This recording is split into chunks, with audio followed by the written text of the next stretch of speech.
does the president take into account the trade-offs? I mean, this is about public health. It's not like just some kind of abstract thing in a vacuum. Kids' mental health is affected by wearing masks. Human behavior is part of this. The economy is part of this. Does he take those into account, or does he assume the CDC will do that for him? Well, I think, Mara, it's also important to note that masks are effective at reducing transmission in schools and other places. Not even a thought to the mental health of our kids in this country. Joining me now is someone obviously who you know, Dr. Ben Carson. He is the founder of American Cornerstone Institute. Doctor, I'll be honest with you, this is something that struck me from the very beginning of this.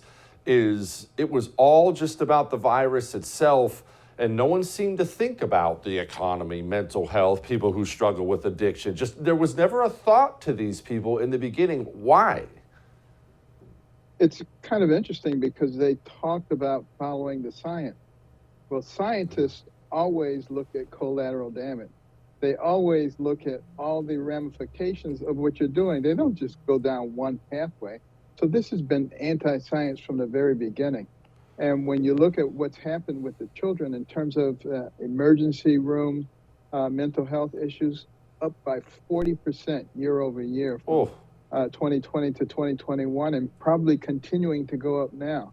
You look at those young children who have to wear masks all the time. They don't get to see facial expressions. This is pretty important for very young children because they look to the adults and to the teachers for approval. And if they can't see that smile, it leaves a tremendous void in their socialization process.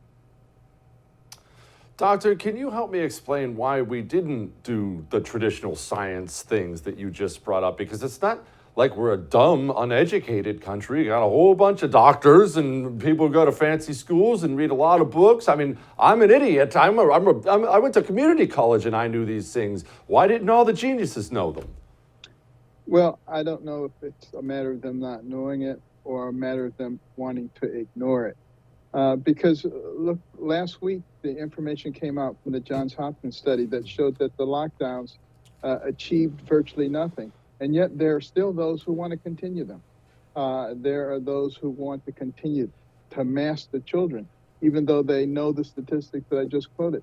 They don't care. It's sort of like my way or the highway, and I'm not going to listen to anything you have to say, no matter how much sense it makes.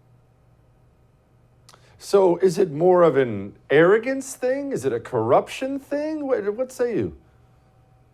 I've tried to figure it out from a logical point of view, but since there's no logic in it, it's hard to do that. There must be some ulterior scheme going on here that they want.